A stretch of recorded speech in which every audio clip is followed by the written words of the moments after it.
listening to the WrestleHavoc Podcast on YouTube, where we discuss everything in and outside of the squared circle. We talk all that goes on in the realm of WWE and AEW every week. And now, here's your host, the one that will give you a reality check on pro wrestling, Flamin' Ricky DeReyes.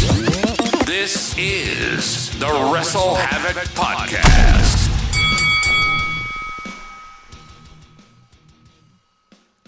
What's up, everybody? It is Flamin' Ricky DeReyes right here on the WrestleHavoc Podcast, here to review WWE Crown Jewel 2023, coming to us from Riyadh, Saudi Arabia. Of course, it is the show main evented and headlined by Roman Reigns defending his undisputed championship against the megastar himself, L.A. Knight. Yeah, well, what are my overall thoughts on this particular pay-per-view / PLE? I thought it was overall a good show. Wasn't a bad show whatsoever, but was this one of the best WWE PLEs that we have gotten this year? I'm going to go out on a limb and say no, it was not. I've seen much better PLEs from WWE this year. Of course, we had WrestleMania's Night 1 and 2. Primarily, Night 1 was the better show, but Night 2 definitely delivered. We had shows like Backlash, which was off the freaking chain. Money in the Bank in London was awesome as hell. And honestly, you know, even the previous shows like Fastlane and Payback, in my opinion, I thought were much better shows than this show. Not to say this show was bad, but again, you know, nothing really special happened on this show. A very predictable show, but of course, predictability is not bad. There's a difference between good predictability and bad predictability. This wasn't a case of bad predictability whatsoever. Of course, we had Roman Reigns defending his undisputed championship against the megastar himself, L.A. Knight. Yeah, I wanted to say that because I love doing the yeah. It was a great match, but I will say a lot of fans on the internet, on social media, and primarily on Twitter, because that is really where the IWC just always stays in its realm. They always express their feelings primarily on Twitter. Do not, I repeat, do not listen to the fans on Facebook because they make shit up for the sake of making shit up, or Reddit. Reddit is the fucking worst. It's really Twitter, but Twitter is still kind of toxic, to say the least.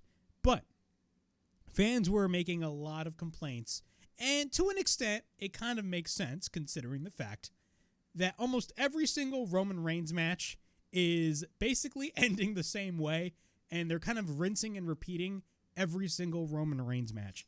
Basically, the match starts off, face off. When Roman Reigns is in control, he kind of softens up his opponent. He goes really slow. He talks on the camera, all that shit, and then you get interference from the Bloodline. You know, you got Solo Sikoa coming in, distracting the referee. Meanwhile, Jimmy Uso's on the other side, and he basically just attacks his Roman Reigns' opponent, blah, blah, blah. The same old Roman Reigns shenanigans, and that is exactly what happened with this match with Roman Reigns and LA Knight. But I will say, LA Knight was booked like $1 million, and he remained strong even though in defeat. So that is a good thing. But I will say I do understand the complaints about every single Roman Reigns match ending in the same sort of fashion, because again, it's starting to get a little bit repetitive, and you know how wrestling fans are with repetitiveness. They will immediately turn on that shit. But apparently this is going to be Roman Reigns' last WWE appearance for the rest of the year, which honestly, if that is the case, if he's not going to show up at Survivor Series, that is a major, major, major problem.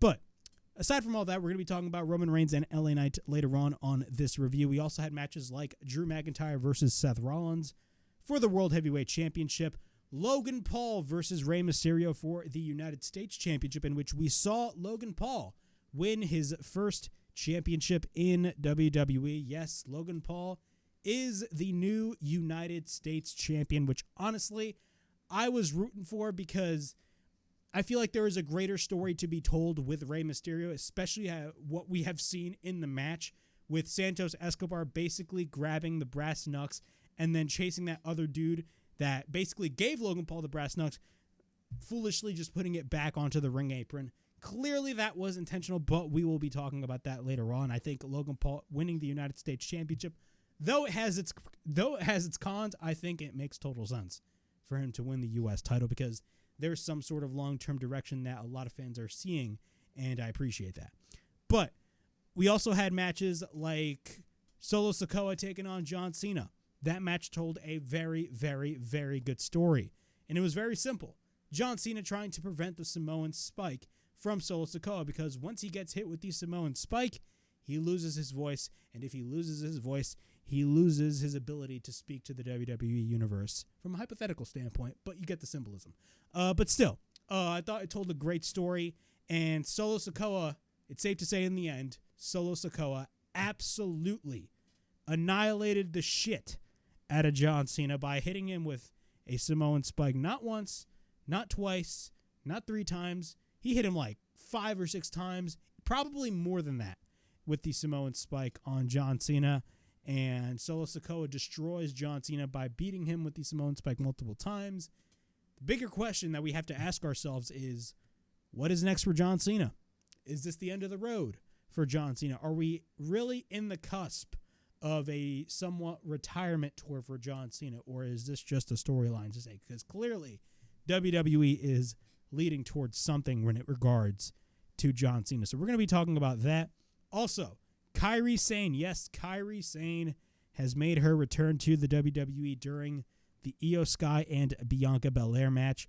We're going to be talking about that as well. The reaction for that wasn't really the best, but I will say there is a lot of storyline possibilities when it comes to the inclusion of KAIRI SANE, considering I believe, correct me if I'm wrong, KAIRI SANE was written off of TV when Bayley just beat the shit out of her in a random backstage segment a couple of years ago. And I believe this was during the COVID pandemic. Correct me if I'm wrong, but there's a lot of different storyline elements that you can definitely play into that. So we will be talking about that as well.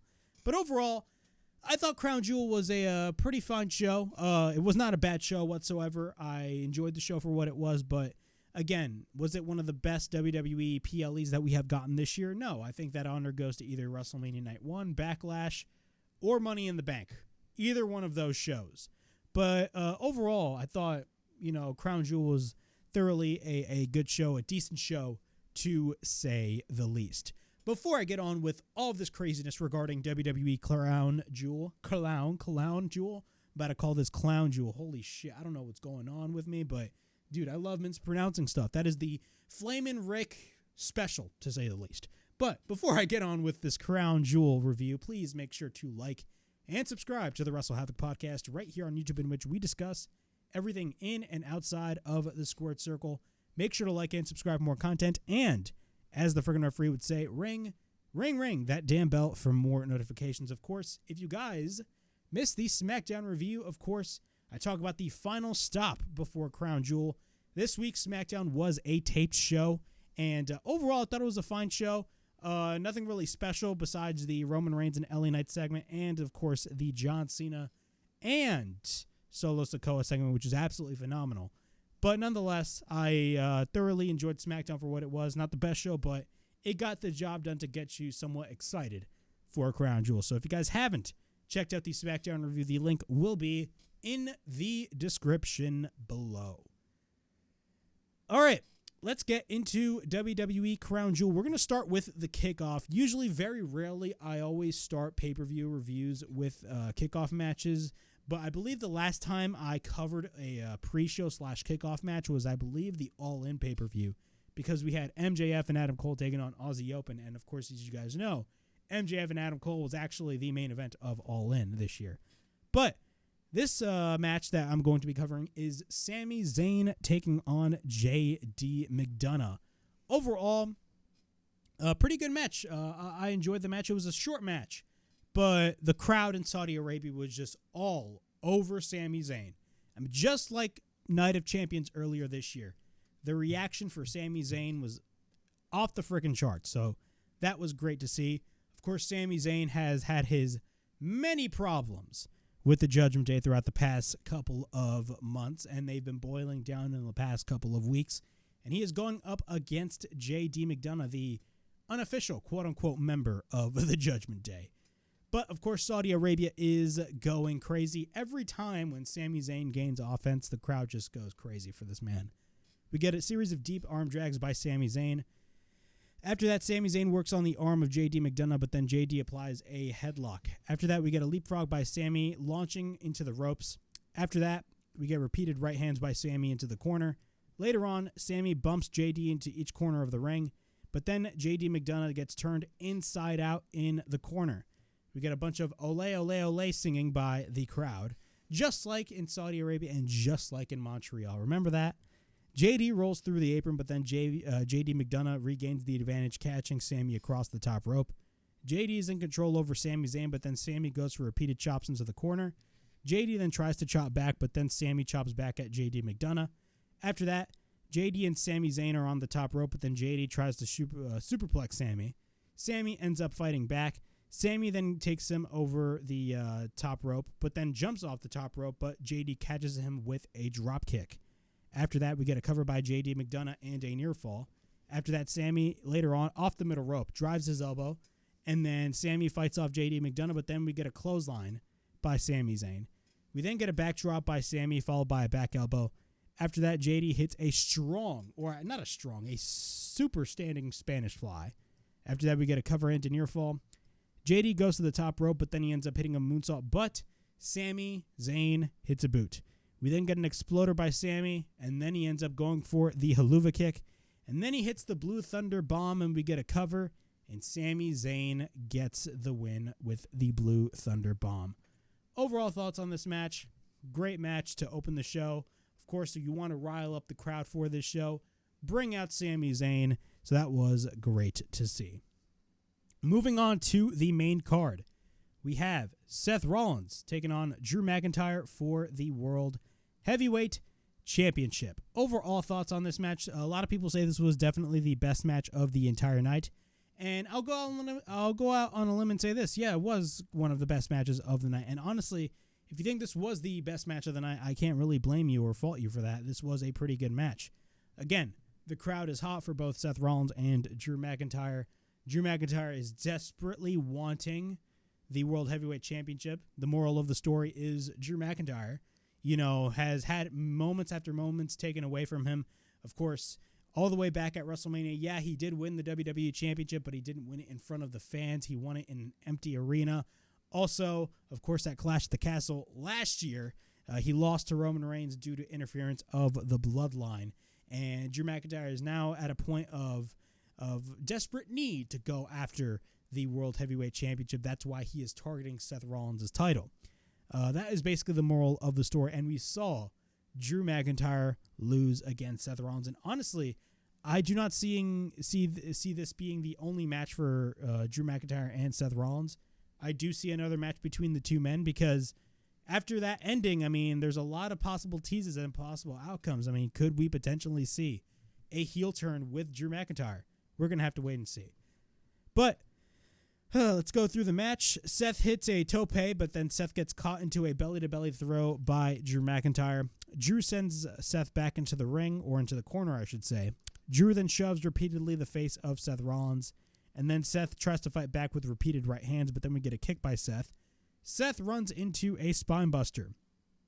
We then get a jackknife pin by Drew, and we get a near fall. We then get a chop by Drew, but then both men exchange chops.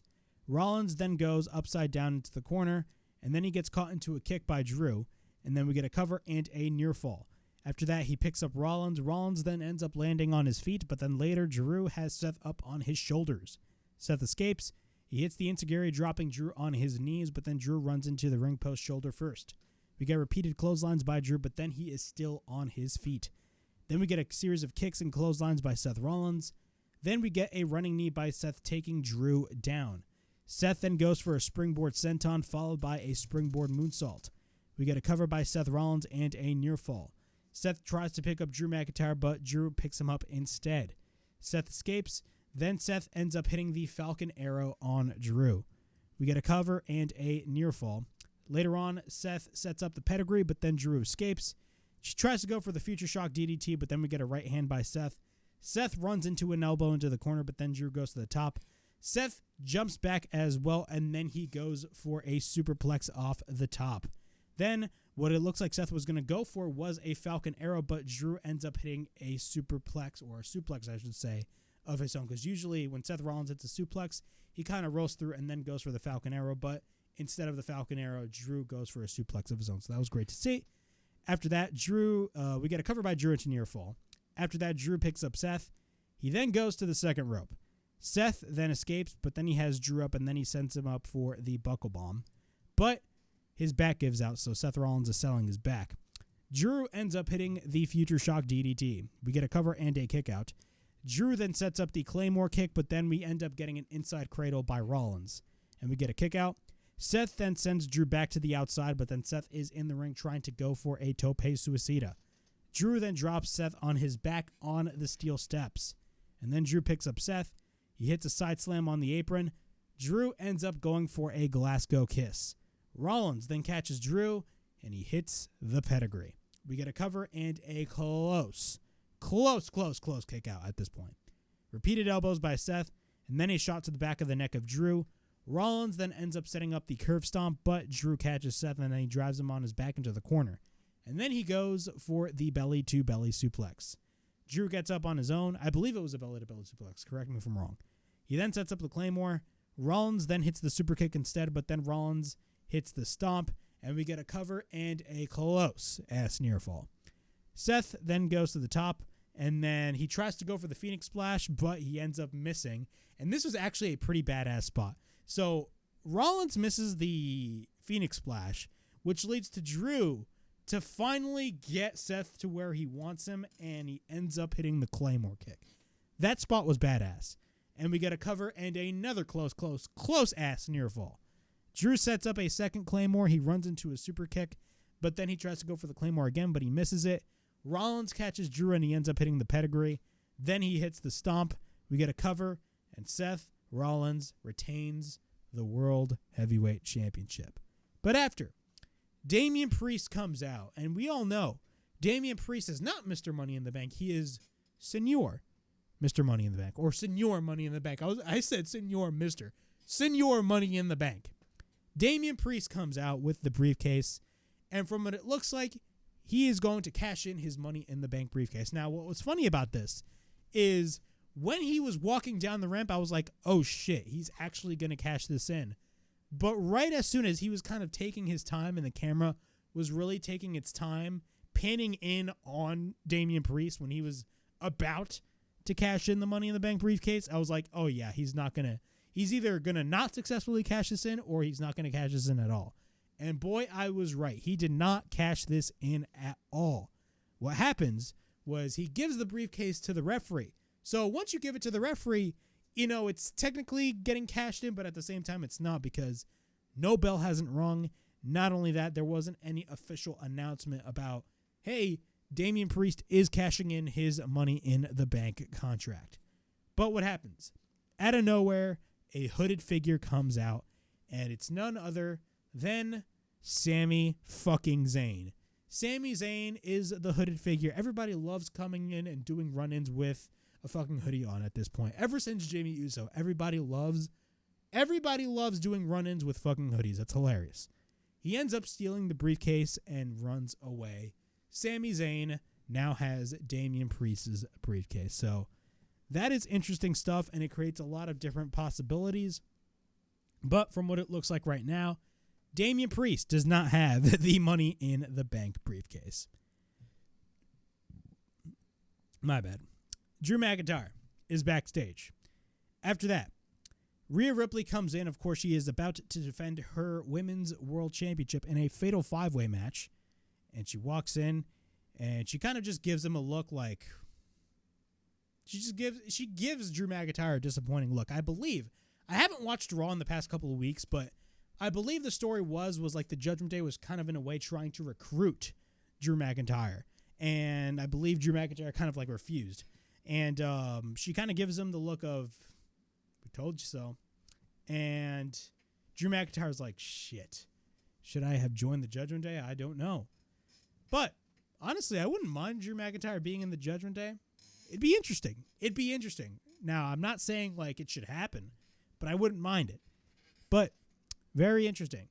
Clearly, they're going to have some sort of direction with Drew McIntyre. I definitely 110% do see WWE turning Drew McIntyre heel because I think it's time. You know, Drew McIntyre has been a babyface for a while now, and they really need to do something with Drew McIntyre.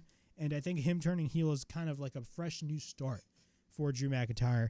And if anything, you know, from the Raw side of things, it creates things, you know, the dynamic of the Raw brand, especially in the main event scene. Things get a little bit more interesting if Drew McIntyre is a heel. That's just my opinion. We got a fatal 5-way women's title match for the Women's World Championship as Rhea Ripley defends her title against Shayna Baszler, Nia Jax, Zoey Stark, and Raquel Rodriguez. Now, all of those 4 women, Shayna Baszler, Nia Jax, Zoey Stark, and Raquel Rodriguez. Out of all of those 4 women, did you honestly believe they're going to walk out as the champion? I'm asking y'all that question. Did you honestly believe they were going to walk out as the champion? The answer is simple. No, they were not going to walk out as the champion because not only that, and you know, the biggest takeaway that I can really give you guys is they're not, in my opinion, credible opponents for Rhea Ripley. What is there for Rhea Ripley to do? Rhea Ripley is at the top of her game right now, and really her challengers are kind of weak if you think about it. Rhea Ripley has gone through everybody. Seriously, she has gone through anybody. What more is there? There's really nobody, to say the least. But Rhea Ripley had this grand entrance. Of course, she is a fucking star. Moving on. Nia Jax rolls to the outside. I asked myself this question. Why is Nia Jax here? Like, seriously, why is she here? Don't know. Nia Jax, in my opinion, should not be in the conversation. We get a crucifix pin by Zoey on Rhea. Shayna goes for a roll-up. We get a near fall. We get a backslide and a near fall. Roll-up after roll-up. Nia Jax sends Raquel to the outside. She sends Nia to the post, but then we get a drop kick by Rhea. Nia then drops Rhea down on the floor, and then she hits a right on Shayna in the ring. Then she ends up hitting a power slam on Zoey Stark. After that, we get a boot by Raquel. This leads Shayna to hit a German on Nia. Then a brawl breaks loose. Raquel throws Shayna across the ring. She clotheslines Rhea, and then she clotheslines Zoey, then Shayna. Then she slams Zoey, and then she slams Shayna. So Raquel is on a roll. Then she tries to go for the Tejana Bomb. I forgot. Raquel smiling Rodriguez. She always freaking smiles when she comes out, bro. It's cringe. Rhea then counters. She hits a dropkick on Zoey, and then Rhea drives Shayna onto the mat. Nia then comes back into the ring, but then she shoves Rhea in the face. Both women exchange strikes, but then Rhea picks up Nia. We then get a high kick by Rhea. Then Nia goes for a Thesz press, and then we get a leg drop by Nia Jax. We get a cover and a near fall. Later on, and this actually was probably my favorite moment in the entire match. This was probably the highlight of the whole match. Shayna works on the knees of both Raquel and Rhea at the same time. But then Shayna applies the KAIRI clutch on Nia Jax while she has a submission applied on the knees of both Raquel and Rhea. That was an awesome spot in the entire match. I'll say that. That was probably the best moment in the entire match. Later on, Zoey is on the top. Rhea comes back. She fights off Zoey, but then Raquel comes to the top. Both pick up Zoey, but then Shayna comes in and drops them all with the Tower of Doom spot. After that, Nia goes to the top, setting up the Annihilator, but she gets dropped down. We get a corkscrew elbow by Raquel. Then Rhea drags Raquel, but then both women just slap one another. They boot one another. Rhea and Shayna both go head-to-head, but then Zoey goes for a dropkick on both women, sending them to the outside. After that, Starks goes for a crossbody on both women, but then Zoey sends Rhea back into the ring. Then we get a springboard dropkick by Zoey on Rhea, and she ends up hitting the Z360. That is still such a cool name. I think Zoey Stark is a great wrestler, but I think her promos are fucking god-awful. But one thing I will say that has me going for her is her finishing move name, the Z360. That is a badass name. We get a cover into near fall when Nia Jax comes in. We then get a headbutt by Nia, but then she ends up dragging Zoey. Nia goes to the top, but then Raquel comes in. Raquel ends up hitting the Tejana Bomb, but then we get a cover into near fall when Rhea interferes. Shayna then applies the KAIRI clutch on Rhea, but then Raquel goes for the boot. Rhea ends up hitting a headbutt, but then Rhea goes for the riptide on Shayna. We get a cover and a kick out when Zoey Stark comes in. After that, Zoey takes Rhea to the top. We then get a headbutt by Rhea Ripley, but then Raquel goes for the cover. Shayna, who is down. And what happens is once Raquel goes for the cover on Shayna Baszler, Rhea is on the top and hits a riptide on Zoey. So she goes for the riptide. She holds up Zoey, hits the riptide, I believe, off of the second rope, and then she lands on both Raquel and Shayna. And then what happens is she basically stacks everybody up. She goes for the cover on Shayna, and she gets the 1, 2, 3, and she retains the belt. That was a smart-ass finish. If you really want to establish Rhea Ripley as somebody that is just really strong, that was the perfect finish. Overall thoughts on the match? Again, I wasn't really enjoying this match. Nothing really special about this match. When I found out we were getting a fatal 5-way with all of these women, I was like, ugh. Do you honestly expect somebody like Nia Jax to pin Rhea Ripley or any other one of these women to like pin Rhea Ripley right now? At this point, I don't think there is like anybody that can just really dethrone Rhea Ripley. If anything, Rhea Ripley is going to hold on to that title for a long ass time, and rightfully so. Rhea Ripley has, I don't want to say a stranglehold, but like Rhea Ripley, she's literally untouchable at this point. She is probably one of the most protected female wrestlers on the roster right now. And rightfully so, once again, because Rhea Ripley is just fucking awesome. And she's honestly one of my favorite aspects. Even though her title reign itself, like, I don't want to say from a booking standpoint because they're booking her really strong, but from a challenger's perspective, a lot of her challengers, you, the viewer, already know, like, who's, you know, they're not going to beat her. WWE right now, what they really need to do is find somebody that can really be on the level of Rhea Ripley, that can have a position in which they are able to dethrone her. And I don't think they have anybody right now because she's went through everybody. So we're going to have to wait and see what they do. But nonetheless, Rhea Ripley retains, rightfully so, and she is still, with her reign of terror, your Women's World Champion. Here's a match that I thoroughly enjoyed. John Cena versus Solo Sikoa. This match was awesome. I had a blast watching this match. Mainly because of the story that it told, but also it's fucking John Cena, and John Cena is everybody's childhood hero, right? I enjoyed the build for this match, and I really liked the last two promo segments that John Cena and Solo Sikoa had on SmackDown. I really did. I thoroughly enjoyed it. The story itself, especially, you know, with what Paul Heyman was saying, you know, once Solo hits you with that spike, you're going to lose your main ability, and that is to engage with the audience, the WWE Universe. I liked when Paul Heyman said that because then it finally gave some sort of credibility to not only this match, but it gave credibility to a guy like Solo Sikoa. You can tell if there's anybody that has been thoroughly protected, it is Solo Sikoa. Solo Sikoa has been on a fucking tear ever since he showed up last year. Now, granted, I believe he's gotten pinned multiple times in like random TV matches. I don't know. Correct me if I'm wrong. I may be wrong because you know how the WWE booking style is.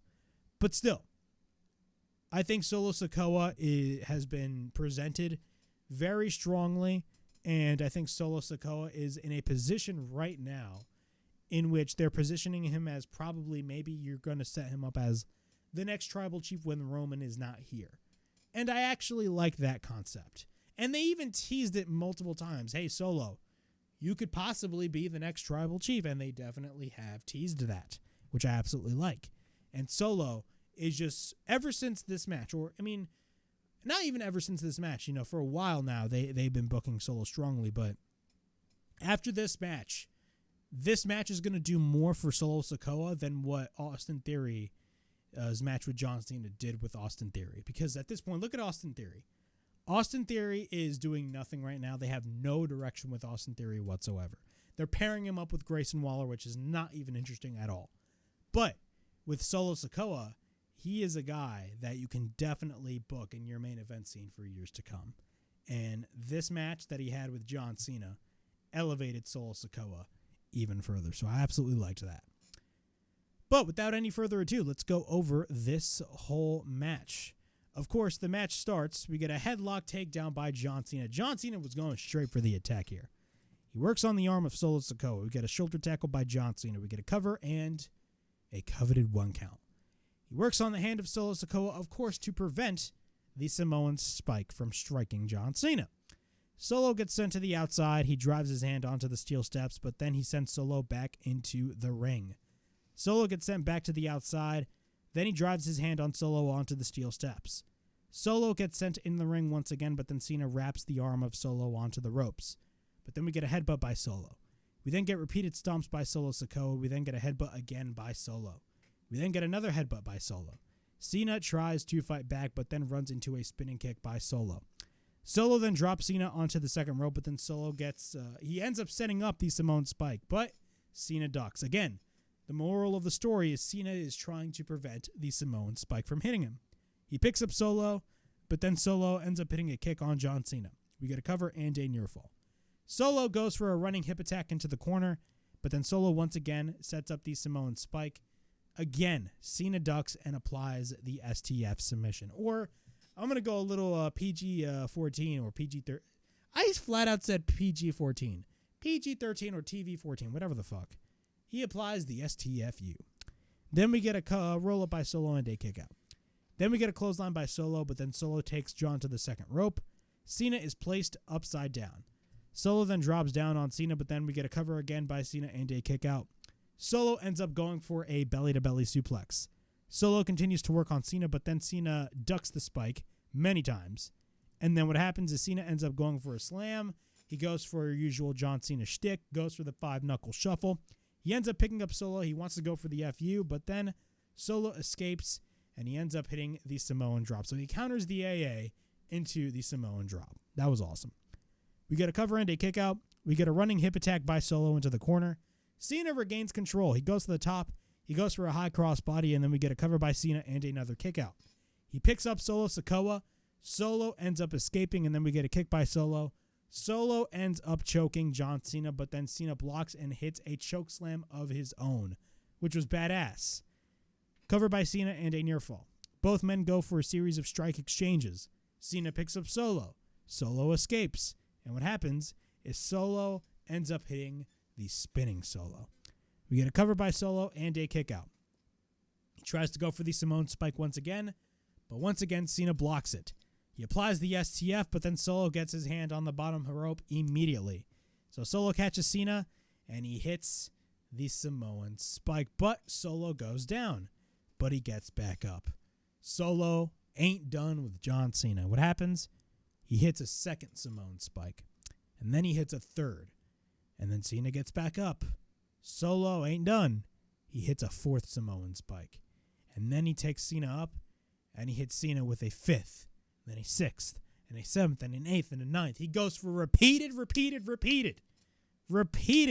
Samoan spikes on John Cena. He wants to make sure that this man don't speak again for the rest of his fucking career. Absolutely annihilates John Cena. And we get a cover. Solo Sikoa goes for the cover. 1, 2, 3. Solo Sikoa defeats John Cena. Clean, dead center in the ring.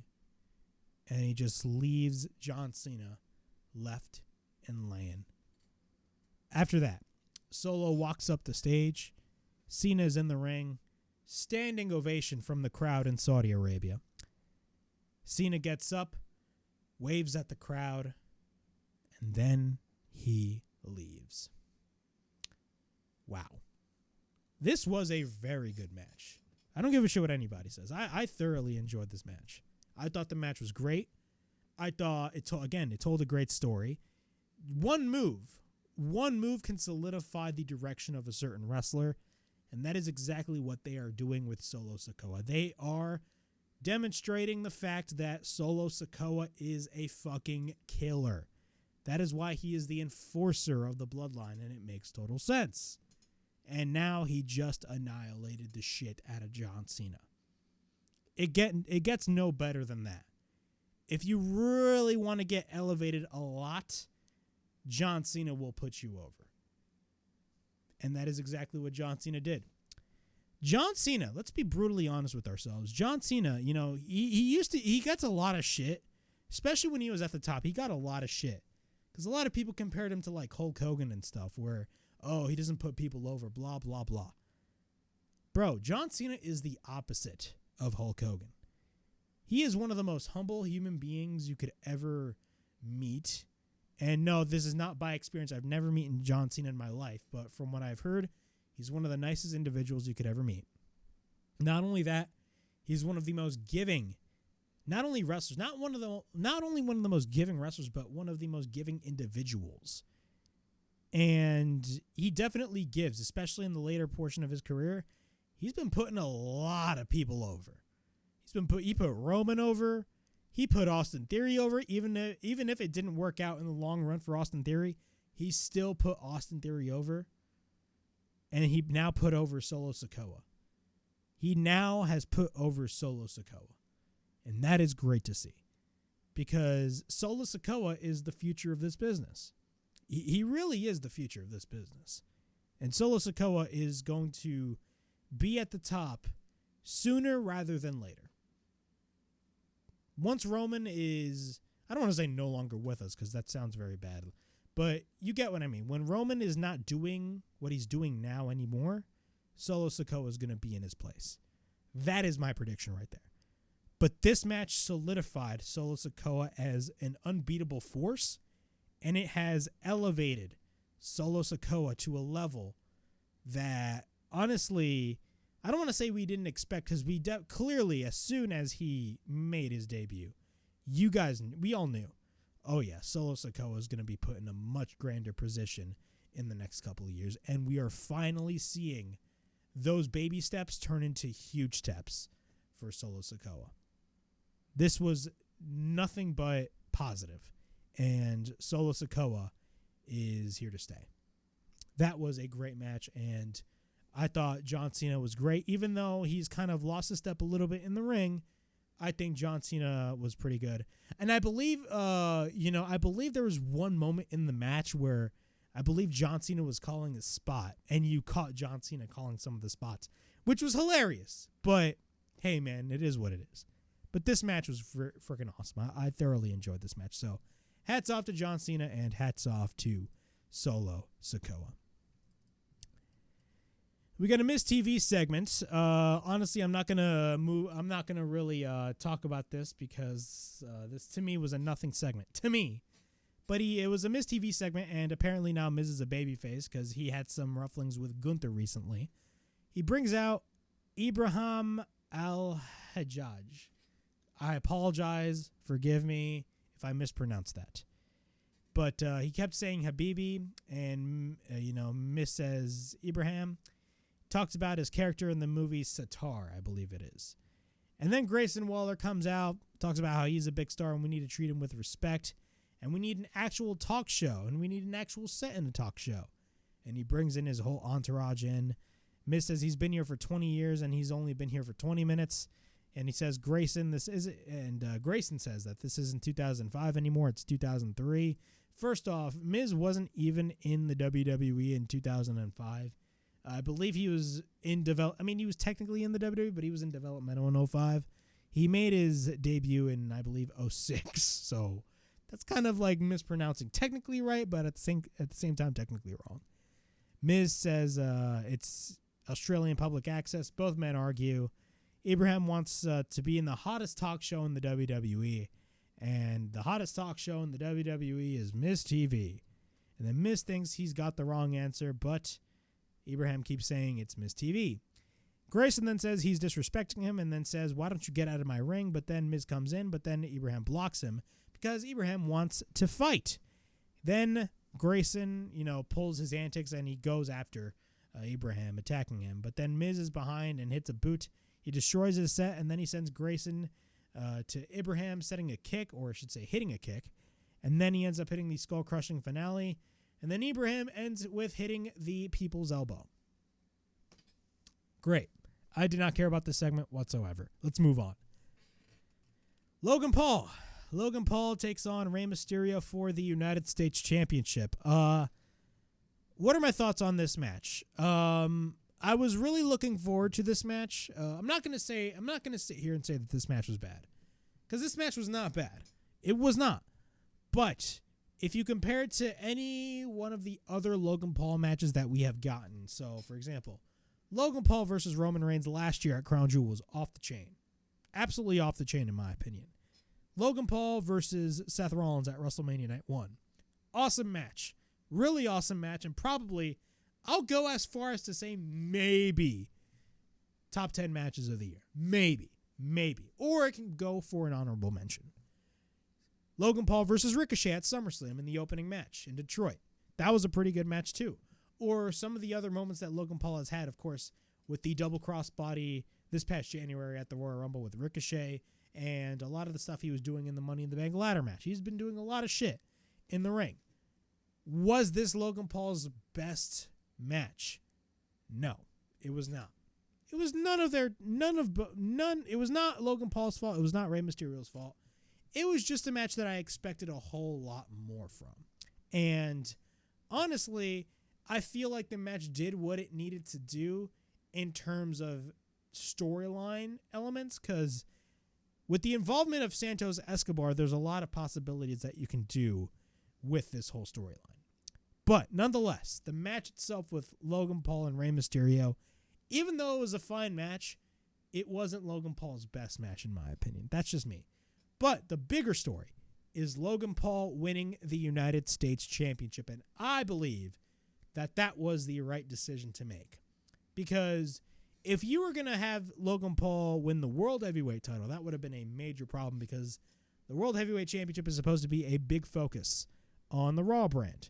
But if you want to really give a championship to Logan Paul, give the U.S. title to Logan Paul, because let's be honest, Rey Mysterio, he's not really doing a lot with the United States Championship. And not only that, if you compare both the IC and the U.S. titles, clearly the Intercontinental Championship right now has a more focal point on WWE programming than the United States Championship. So if you really think about it, if you look at it from a business perspective, Logan Paul and putting the U.S. title on Logan Paul is not a bad decision whatsoever. That is my opinion. But I know a lot of other people are just pissed the fuck off, but don't listen to those people, because it is just fake outrage. That's just my opinion. But let's look at this match. Let's go through this match spot by spot.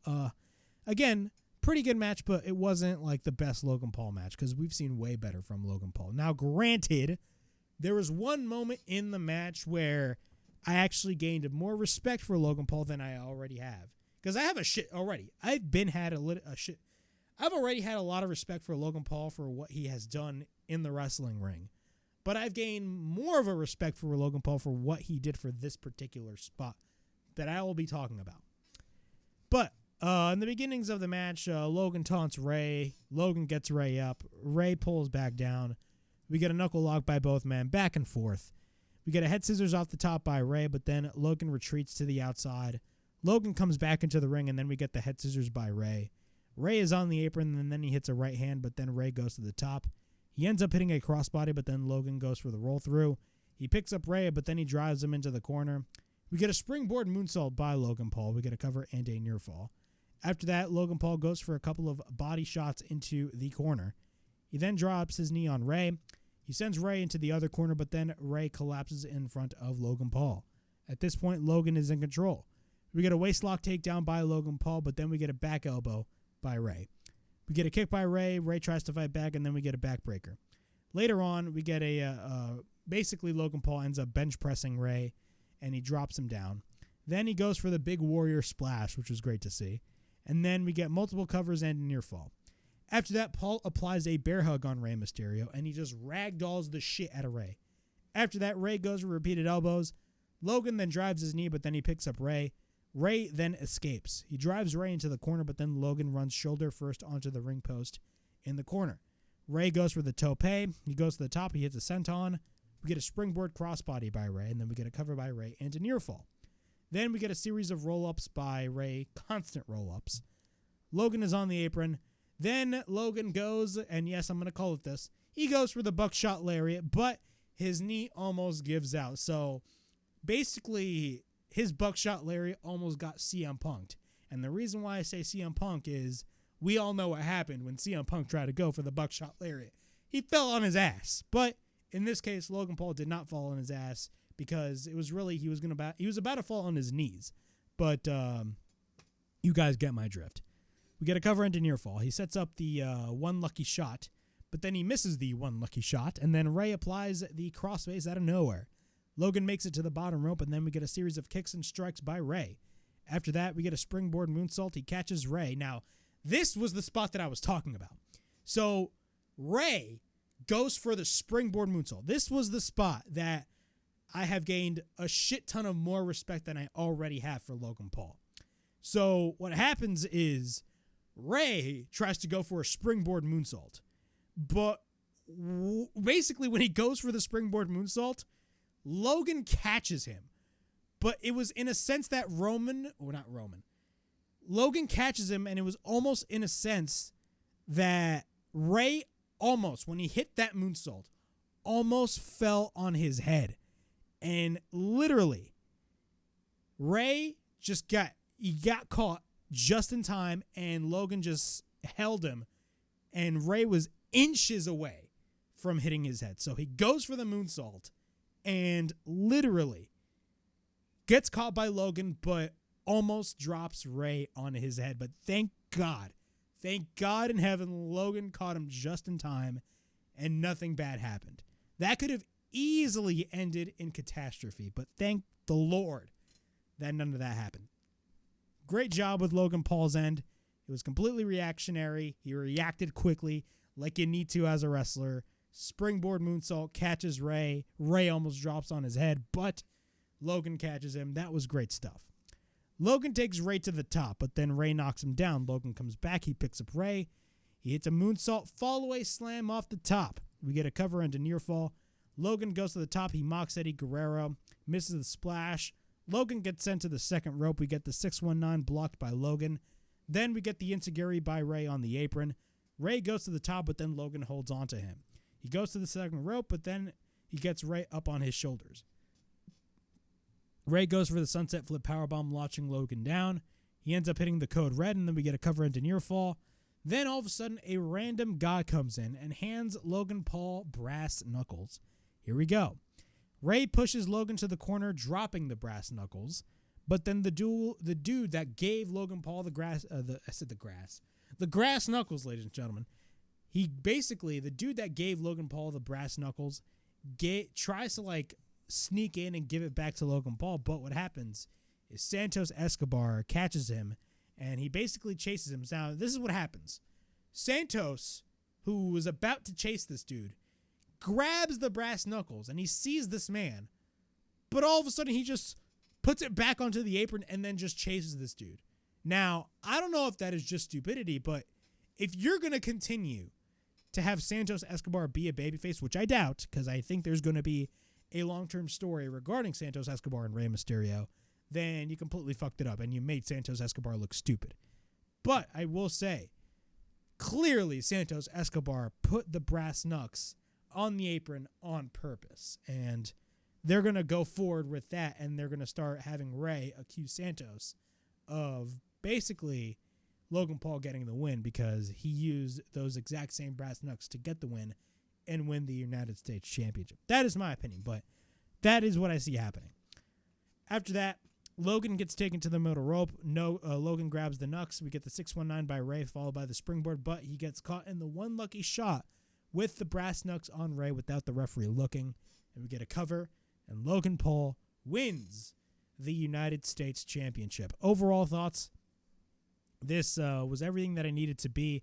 It was a pretty good match. Again, was this the best Logan Paul match? No, it was not, but it got the job done. Also, I do believe that you're able to have mainstream appeal with Logan Paul with the United States Championship, and that is probably one of the main reasons, if not the main reason, as to why Logan Paul has this belt, to say the least. Moving on. We got Bianca Belair taking on Io Sky for the WWE Women's Championship. I'm not going to go through this match a lot. This was one of the matches that I wasn't really looking forward to either. We all knew Io Sky was going to be retaining. the WWE Women's title. But we're going to go through a little bit of this match. Basically what happens is she picks up Io, she hits a delayed vertical suplex, and then she goes for the cartwheel moonsault. And then we get a cover and a near fall. We get repeated rights by Bianca, but then Io escapes. She tries to grab the ponytail of Bianca, but then she drop kicks Bianca. Or I should say, we get a drop kick by Bianca. Bianca runs shoulder first into the corner. We then get a dragon screw by Io on her bad knee. And after that, Io drives her knee on Bianca. Basically, throughout the majority of this match, Io has been working on the injured knee of Bianca. That was basically the moral of the story. Io continues to be in control. We get a roll-up by Bianca. Later on, she continues to target the knee.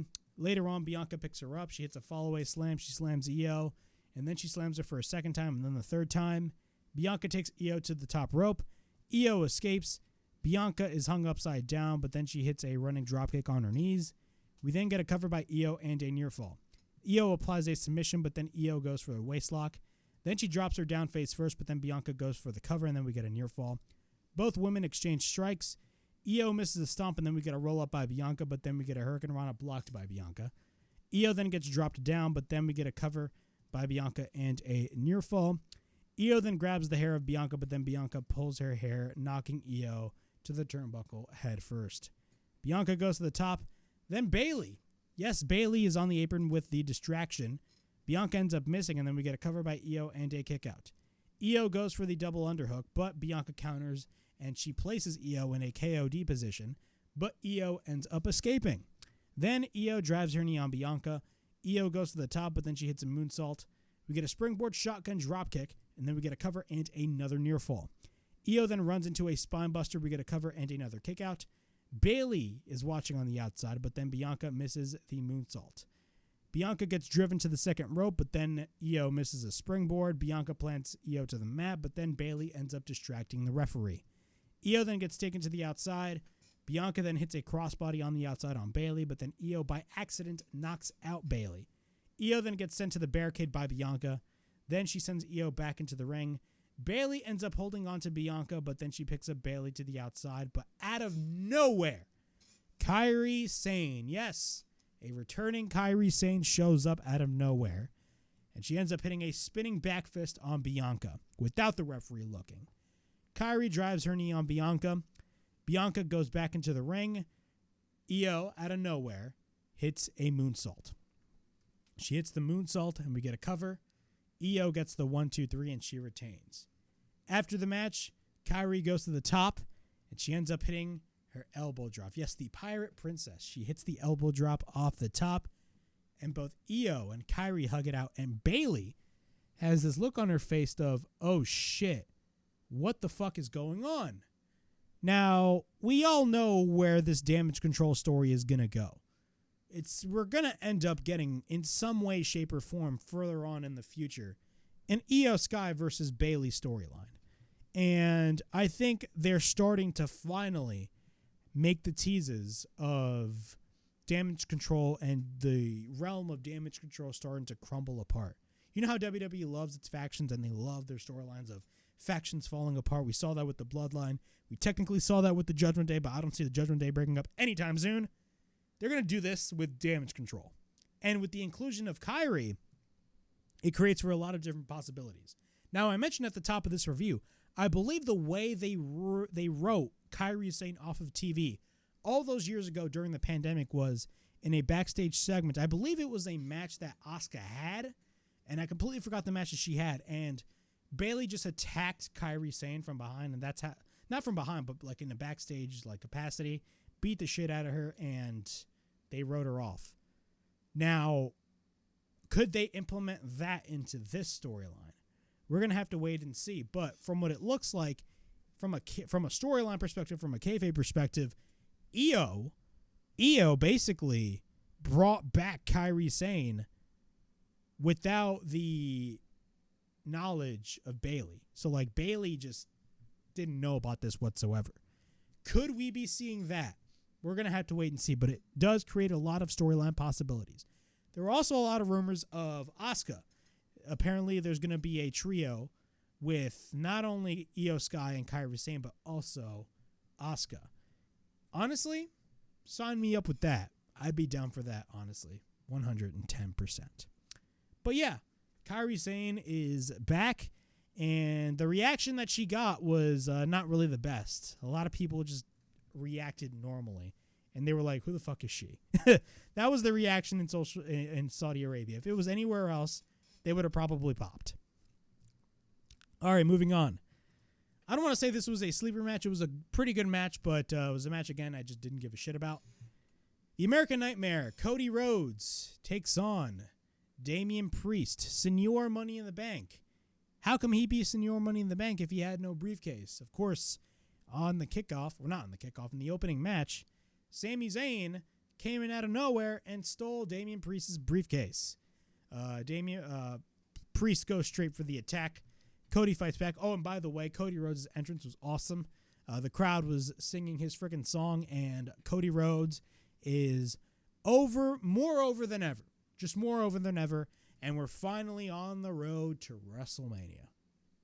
Cody Rhodes is finally about to finish his story, and we're starting to tell that story. Just look how fucking over this man is. Cody plants down Damian Priest. Cody goes for a tope attempt, but then Priest moves away. Cody goes to the outside. He runs into a kick. He sends Cody to the barricade. He sends him back into the ring. We get repeated kicks by Priest. Cody then sells his knee. Later on, Priest flatlines Cody, and then we get repeated back elbows by Priest. After that, we get repeated right hands by Cody, but then we get a kick by Priest. Cody hits a power slam, but then he hits a disaster kick. After that, we get a cover into kick out. Cody drives Priest onto the steel steps repeatedly, and then he exposes the announce table. Cody lands into a lariat by Priest, but then Priest takes Cody up for the Razor's Edge, but Cody escapes. He drives Priest to the post, but then we get a tope by Cody on Priest landing onto the announce table. Priest fights back. He tries to go for the Reckoning, which is, of course, his own version of Crossroads, onto the announce table. Once we're back into the ring, Priest takes Cody. Cody reverses, and he hits Crossroads. What happens after this? Finn Balor comes out. Balor is on the apron distracting the referee, and then J.D. McDonaagh comes out of nowhere, and then he gets caught with the right hand. And then out of nowhere, Damian Priest goes for the South of Heaven chokeslam. We get a cover and a kick out. Balor then is calling Dominic Mysterio, and Dominic comes out with the chair. But Jey Uso, out of nowhere, hits a series of super kicks on everybody, on Finn Balor, Dominic, and J.D. McDonaagh. Jey Uso then chases the Judgment Day. We get a roll-up by Cody and a near fall. Cody cutter by Cody. Repeated right hands by Cody. Elbow by Cody. Near fall. Cody takes Priest. Priest escapes. He hits the enziguri. Priest gets taken to the apron. We get a high kick by Priest. Priest lands into a kick by Cody, but then we get a huge Cody cutter off the top. We get a cover and a kick out. Priest then gets Cody up. Cody escapes. He picks up Priest. Priest escapes. Cody hits the Crossroads. Then gets him again. Second Crossroads. Then a third. Cover. 1, 2, 3. Cody Rhodes gets the win, and the crowd goes, whoa! I wanted to do that. It was pretty shit, but it is what it is. Pretty good match. Nothing really special, honestly. Cody looked great. Damian Priest looked great. We had like 3 or 4 straight interferences in like the last few matches on Crown Jewel, which is hilarious to think. But WWE loves their interferences, but it is what it is. Cody looked great. He is super fucking over. If that is not telling how over this man is, like, you just gotta see it to believe it, man. Like, I had my doubts ever since WrestleMania that, you know, in some way, shape, or form, the fans could possibly turn on Cody. Now, I wasn't going to turn on Cody. I remember when he was getting booed in AEW, I wasn't one of those people that booed Cody. I laughed, but I didn't boo him because I still liked Cody Rhodes. But again, I was one of those fans that was very afraid that the fans were going to turn on Cody Rhodes. But man, bro, the fans are more behind Cody Rhodes than ever, and they want him direly to just beat the shit out of Roman Reigns and take his title at WrestleMania. You guys know what's happening. And no, we're not going to get Rock versus Roman. Stop the bullshit. We're not going to get Rock versus Roman. Please. Stop the bullshit. We ain't going to get that match. That's all I'm going to say. But Cody Rhodes gets the win, and he beats Damian Priest. Moving on, we got our main event. Roman Reigns versus the megastar himself, one of the most over, if not the most over act I mean, you can't say Cody Rhodes, you can't say Jey Uso, you can't say Seth Rollins, but let's be honest. If not, probably right now, the most popular guy in WWE right now, L.A. Knight. Yeah. Yeah. I love doing that. Yeah. Yeah. I do that in my art classes, and like people just look at me like, what the fuck are you doing? That's just so funny. But let's talk about Roman Reigns versus LA Knight. I was excited about this match. I know a lot of people were very skeptical about this match happening because like people were saying, oh, it's too early for this match to happen. You're immediately throwing a guy like LA Knight, who is right now super hot, immediately into the main event scene. And I get it. I understand those criticisms. But again, it all depends on what you do in the match and what you do, making the babyface look strong. And I think in this match, they made LA Knight look 100% strong. And honestly, there were times, I don't want to say there were times that I thought LA Knight was going to win, but they try to create the perception that, hey, LA Knight could have Roman's number in this match. But I will say, there was a shit ton of interferences in this match, especially near the end. And a lot of fans were complaining about that. And I do understand. I think there's starting to become a sense that every time when Roman Reigns defends his title, you just immediately know there's going to be bloodline interference. Not just because he's a heel, but it's just the most common occurrence in a Roman Reigns match. There's always, in my opinion, there's always a formula when it comes to Roman Reigns' matches. And look, is Roman Reigns the best in-ring wrestler? He's great in the ring. He's a phenomenal wrestler, but right now, is he the best in the ring? And I'm only judging solely by in the ring. No, because if you think about it, Roman Reigns, the way his matches play out, he kind of starts, both men face off, they go for a stare down, the babyface gets a little bit of offense, Roman fights back, and then there's like a long-ass portion throughout the majority of the match where Roman is just dominating his opponent. He's just dominating his opponent. He applies him in a headlock, softens his opponent up, and then, of course, the babyface gains the offense, fights back, back and forth, near fall after near fall, and then you have the bloodline interference shows up. The bloodline shows up, and then you have the bloodline show up, and then, you got guys like Solo Sikoa coming in, distracting the referee. Meanwhile, on the other side, fucking Jimmy Uso would be there, hitting, his opponent with, like, I don't know, a steel chair, whatever the fuck. And then you'd have some crazy shenanigans go on there. And then Roman Reigns, even though when the babyface tries to fight off everybody else, then all of a sudden the opponent gets caught in the spear and the Superman punch by Roman, and Roman retains the belt. That is basically the whole gist of any type of Roman Reigns match. And we have seen that for a while. We have seen that with the Cody Rhodes match. We have seen that with the Jey Uso match. And now we have seen that with LA Knight's matches. And we've seen that with every other Roman Reigns match, recently when he was like, the undisputed champion. He's been the champion for a long-ass time at this point. But again, I think, the match did what it needed to do, but I can't lie. Yes, the interference is starting to become a little bit repetitive, but I'm not all too mad about it because, again, it is Roman Reigns, and it's exactly what we all expect. And from what it looks like right now, Roman Reigns is not even going to be on TV for like the rest of the year. And apparently he's not going to be showing up at Survivor Series, which absolutely sucks, but he should be at Survivor Series. I'll talk about that in a future video, but it is what it is. Both men fight it out. We get a shoulder tackle by Roman. Roman is in control. LA Knight fights back. He hits a drop kick. Roman then sends LA Knight to the outside. LA Knight is on the apron. LA Knight launches himself to Roman, but then we get a kick by Roman, followed by a power slam. Paul Heyman is freaking out to the outside, and he just screams at Roman that he is the tribal chief. And then we get a drop kick by LA Knight. He places Roman to the apron, and then he drives his elbow. After that, he bumps Roman into the announce table. I'm just kind of scrolling through quickly the match. Roman drops LA Knight face first onto the steel steps. Roman then sends LA Knight fully to the announce table, but then Roman is in the ring.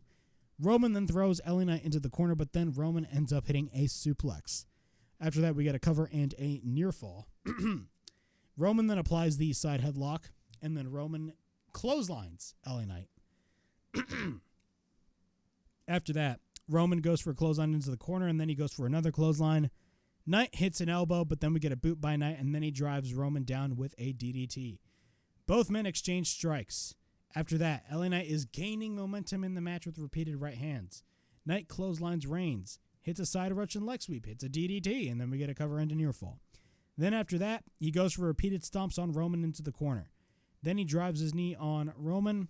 Roman ends up hitting the rock bottom on LA Knight. Then Roman sets up the Superman punch, but then Knight counters. He hits the neck breaker, and then he sets up the elbow drop. But then Roman hits the Superman punch instead. We get a cover and a near fall. Roman misses the spear when Knight leapfrogs Roman. He drives Roman repeatedly into the corner, and the crowd goes, yeah, yeah, yeah. He takes Roman to the top. Knight goes to the top. He tries to superplex Roman, but then we get a headbutt by Roman, taking Knight down. But then Knight comes back, jumps up the top rope, and hits a superplex, followed by the jumping elbow. We get a cover and a near fall. At this point, here are when the interferences start. Solo's on the ramp. He distracts the referee. Jimmy drags Roman to the outside, and Knight tries to grab Jimmy, but what happens is we get a Superman punch on Knight by Roman Reigns.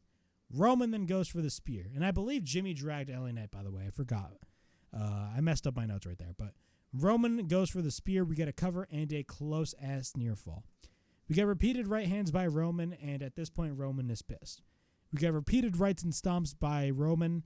Roman then calls Knight a flash in the pan. And I believe there was one point in the match where Roman Reigns was just mocking LA Knight, just doing the pointing like that. It was so funny. I laughed my ass off watching that, but it was hilarious. But after that, Roman applies the guillotine, and this is the sense in which they were booking LA Knight very strong. Usually, when Roman applies a guillotine in any one of his matches, it's usually near the end of the match. And at this point, we were near the end of the match. And usually when he would apply a guillotine, usually his opponent would just fade. I mean, we saw that a couple years ago in the Bryan Danielson match with Roman Reigns. But again, moving on. He applies a guillotine. Knight gets back up. He goes for body shots, but then Roman applies the guillotine again. Roman then gets sent into the corner, but then for a third time, Roman applies the guillotine. Roman then gets hung up on the top rope. Knight catches Roman and hits the blunt force trauma, the BFT. And we get a cover and a near fall when Jimmy, that piece of shit, places Roman's foot onto the rope. Again, bloodline interference. Knight fights off Jimmy on the outside, bouncing his head repeatedly on the announce table. Roman comes in, he gets bounced repeatedly on the announce table, and then he gets sent to the ring post. We get a super kick blocked by LA Knight. He drops Jimmy through the announce table, and then he spears LA Knight through the barricade. Once we're back into the ring, Roman hits the spear on LA Knight, and we get a cover. 1, 2, 3.